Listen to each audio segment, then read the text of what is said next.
Y eso es lo bueno que las cifras.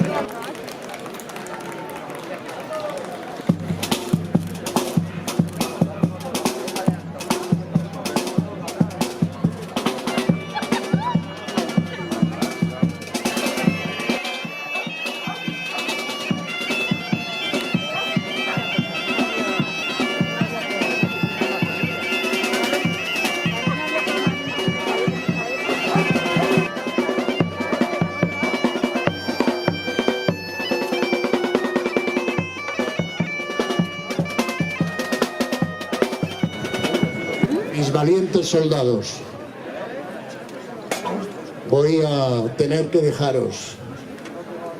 Os agradezco los servicios valientes que me habéis prestado, pero ha llegado el momento de decir adiós.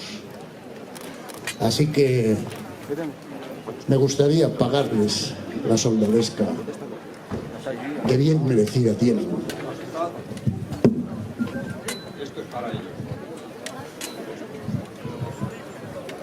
Aquí tenéis el pago que bien merecido tenéis. Gastarlo como mejor os valga. Viajar, ganaros la vida, seguir luchando con el honor y el coraje con que siempre lo habéis hecho. Majestad, como buen obrado señor, después de serviros a vos, no tenemos a quién servir.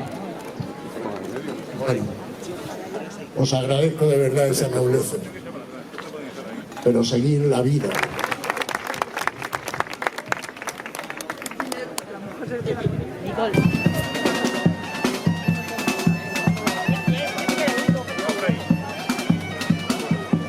Mira, por aquí.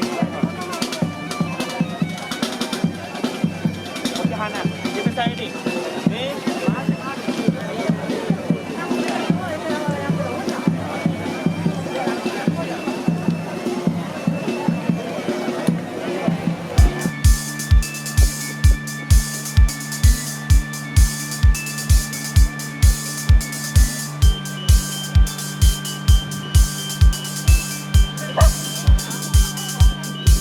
Ahora chicos.